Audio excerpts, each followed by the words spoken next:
At the cross, there were three guys there. And there were three mothers involved because of who those three guys were. One was Jesus. And we know that he was the perfect Son of God. The other two had been pretty mean guys. And one of them, though, prayed and asked Jesus to remember him when he comes into his kingdom. And Jesus told him, "Today thou shalt be with me in paradise." He seemed to have been a believer in the last moments of his life. And the other guy was still a mean, can I say this word, devil? I mean, he was so upset and mean. He railed against the one and railed against Jesus. So what I was thinking about, those three guys each had a mother. Now we can't blame the way their lives turned out on their mothers, can we?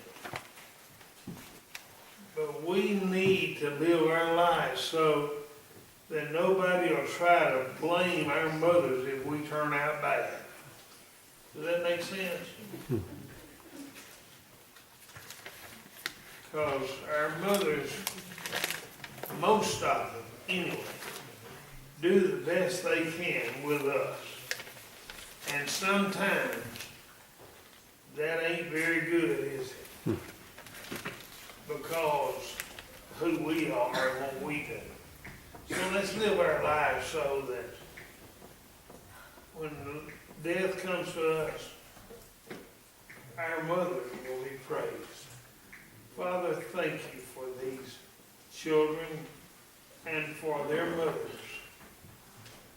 God, I pray that you'll help them to be the kind of person that brings not only honor and glory to you, but also honor to their mothers.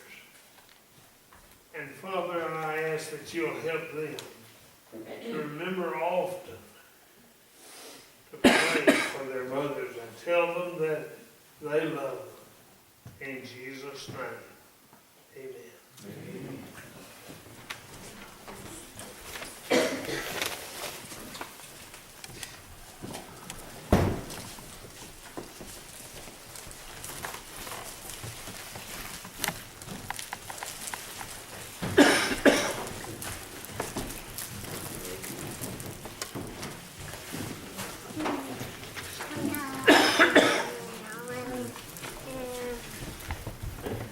Have you ever heard of a guy named Mark Lowry?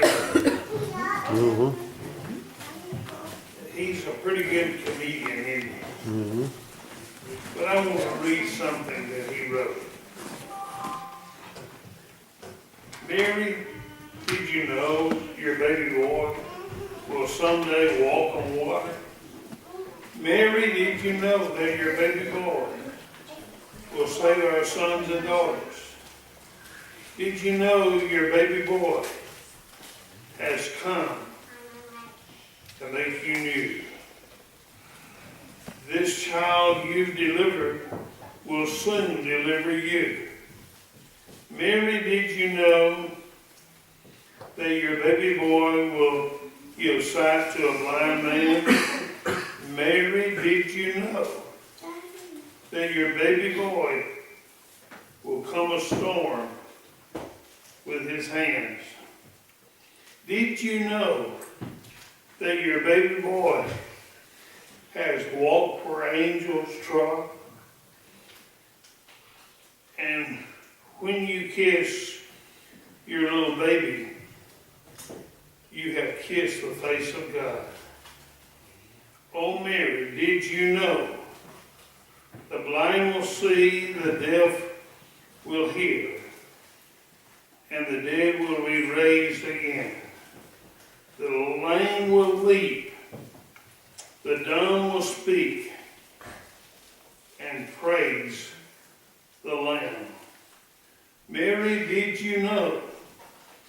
your baby boy is Lord of all creation. Mary, did you know that your baby boy would one day rule the nations? Did you know your baby boy is heaven's perfect lamb? The sleeping child you're holding is the great I am. As I told you back before Easter, I was going to skip the third saying that Jesus said from the cross and deal with it on Mother's Day. From John chapter 19, verse 26 and verse 27, we find that saying. This is the third word, or third saying from the cross. And as we look at it, it explains to us a little bit more about the great salvation that Jesus offered to us. It illustrates the relationships as seen through the cross of Jesus Christ, especially that cross of love. Appreciate Brother Bill using 1 Corinthians 13 this morning. The disciples, or the disciple that Jesus referred to in this passage of Scripture, where Jesus says in verse 26 and verse 27, let me read just before that as well. The other disciple therefore said unto him, We have seen the Lord. But he said unto them, Except ye shall see in his hand the prints of the nails, and put your fingers into the prints of the nails, and thrust your hand into his side. And Jesus, after 8 days again, I'm not reading the right verse now. Oh, I'm in chapter 20. Chapter 20. I'm sorry. I thought that doesn't sound like what I'm supposed to be reading. Let me scratch that and go to 19. Chapter 19, verse 26 and verse 27. When Jesus therefore saw his mother and the disciple standing by, whom he loved, he said unto his mother, Woman, behold your son. Then he said unto the disciple, Behold thy mother. And from that hour, that disciple took her unto his own home. So we find that disciple whom Jesus loved was John. And that disciple whom Jesus loved, he entrusted his mother to. He must have loved him quite well to do that. The disciple that Jesus referred to is none other than John.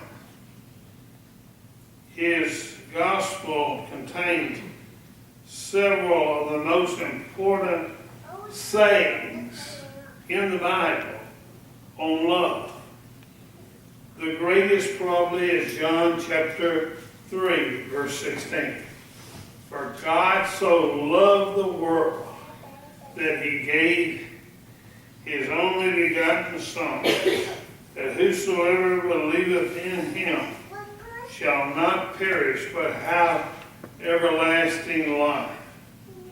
Another verse is found in John chapter 15, verse 13, that says, greater love has no man than this, that one lays down his life for his friend. And then over in, as a friend of mine calls it, Little John's, in John's chapter, 1 John, we hear Jesus saying in verse 3, behold, what manner of love the Father hath bestowed on us, that we should be called the sons of the children of God. Therefore, the world knows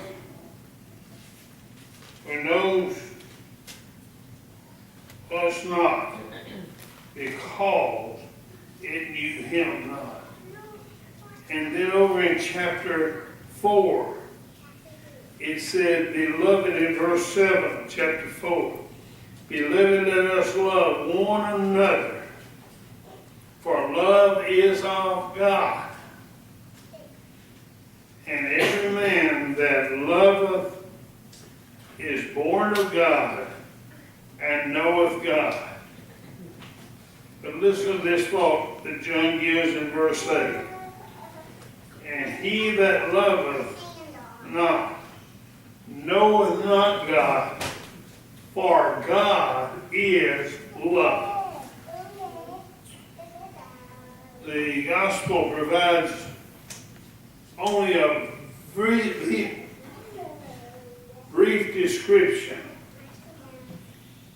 of the relationship between Jesus and his mother. As I've often thought about the crucifixion and Jesus standing there, watching Jesus being treated so cruelly, I wonder what thoughts went through her mind. Have you ever wondered that? Do you, like in the world, recall the words? Of the world, she recalled the words that was spoken to her in the temple when Jesus was still a baby. And the words say this from, and you look at verse up for me, I forgot to write it down. It's in Luke chapter 2. But this is what it says: the child is destined to cause the falling and rising of many in Israel, and to be a sign that will be spoken against, so that the thoughts of many hearts will be revealed, and the sword shall pierce her own soul too. This was the moment there at the cross where the sword pierced the very heart of this precious mother. He was suffering for Jesus as he looked out and saw his mother suffer. And many times our mother, when we were sick, saw us suffering, have suffered even more than we have. Jesus, it was suffering for Jesus to see his mother go through what was happening. He suffered because that she was suffering. I find it so interesting, and I've often questioned Jesus No, we're not supposed to question. But why did Jesus say woman instead of mother? I think I've come to satisfy my own curiosity as why he did. On the face of it, I think it would have been better if he had said, Mother, behold your son. But he doesn't. He says, woman, behold your son. The more she thinks of him suffering, the more she was suffering. And it seems to me that Mary must begin to realize not only was she or he her son, but she was going to have to realize that she or he was Lord and was to be her Lord. Even when she will suffer, but the suffering will be different. It'll be very different for her. Why will it be different? She will still know the terrible agony that he is in. But she will know it is for a glorious cause, a glorious purpose. She will then begin to concentrate on the redemptive meaning of his suffering. Merely emotional suffering would be replaced by the joy in her heart of adoration for him. Mary represented the women of the world who have been often treated as inferior. She represents those going on in age. She represents many who need love today. But at the cross, there is no age barrier. At the cross, for all who come to Jesus are part of his household. So the third word from the cross, Jesus shows that he was still concerned, even in the midst of all of his suffering, of his mother. And one of the things that bothers me more than anything else is the way I see some children treating their mothers.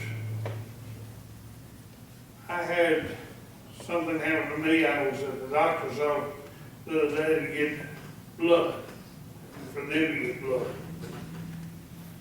And the lady that took my bloods, I asked her how many children she had. She said, I have 7. I said, whoa. She said, no, that's good. Because all of my children have graduated from college. And they all have 6-figure jobs. And they have each one told me, don't worry about your water bill. I'll take care of it. Don't worry about your electric bill. I'll take care of it. Don't worry about your TV bill. I'll take care of it. Don't worry about your car bill. I'll take care of it. What you make, you enjoy. And I thought, how precious that is for children to treat their mothers that way. Some of us never had enough to do that with much anyway. But the third word from the cross shows not only his relationship and his love for his mother, but also his love for the disciple who he loved. That was John. For we read after Jesus gave the instruction, John took her to his own home from that day forward and took care of him. Now there's another question that kept coming to my mind. Why did Jesus give her to John instead of her own children? Because she had some children. And I'm not sure where I got it right or not, but I think I have. Because John had already placed his trust in Jesus, and the other children had not. For you see, those who have not trusted Jesus will not do right by their mother. Probably because they had not received a living faith. So this word from the cross, as many have said, is the least theological word that there is from the cross. But then there is also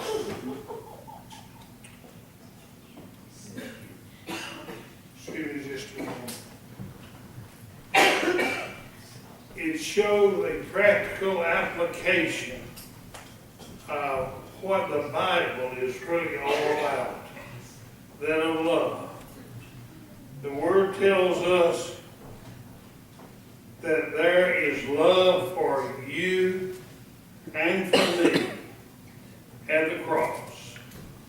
And it's love which will have meaning that we really need and should receive. As I have dealt with the 7 sayings from the cross, remember the first one, Father, forgive them, for they know not what they do. And when we come to the cross, we too will be a forgiving person. The second saying from the cross, today thou shalt be with me in paradise. There is salvation at the cross of Calvary for this repentant man. And there is a salvation for us too. And then this one, the woman, here is your son. There is love for you at the cross. And the other saying is, my God, why hast thou forsaken me? And there is atonement at the cross for us. And then I thirst, Jesus said. Jesus suffered at the cross for you and for me. So as we think about the cross, we remember Jesus said it is finished. It meant that he was victorious over sin. And then he said, Father, in thy hand I commend my spirit. And that tells us that we have security in Jesus. The story I began of this thing that I shared with you a moment ago from Mark Lowry, I want to make it a little more personal this morning. Mothers and children, do you know that Jesus walked on water? Mothers and children, do you know that Jesus will save our sons and daughters. Do you know that He has come, mothers and children, to make you new?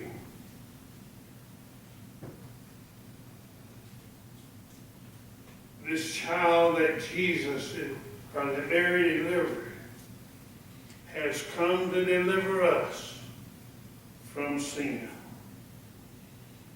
Mary, no, not Mary, but mother and children, do you know that Jesus did heal a blind man so that he can see? Mothers, do you know that Jesus said, "Peace, be still," to the storm, and the storm laid down? Do you know that Jesus walked where angels trod? Oh, mothers and children, do you know the blind have seen? And many of us here this morning have seen spiritually who Jesus is. The deaf have heard. We've heard His call on our lives. And we will be raised at the end of time. Amen. And the lame will leap and praise the Lamb. Mothers, children, do you really understand that Jesus is the Lord of all creation? Mothers and children, do you understand that Jesus will rule all nations one day? Do you know that Jesus is the perfect Lamb? Mothers, do you know that Jesus is the great I am? I don't know whether what I have read this week is true or not, but it disturbs me that the House of Representatives have removed God from the oath that new reps take in the House of Representatives. We need to understand that this world, if we do not serve the Lord Jesus Christ, serve God, and listen to the Holy Spirit, we are in a mess. Amen. At this time, we'll sing our first hymn, or our invitational hymn, 280. So glad this is a song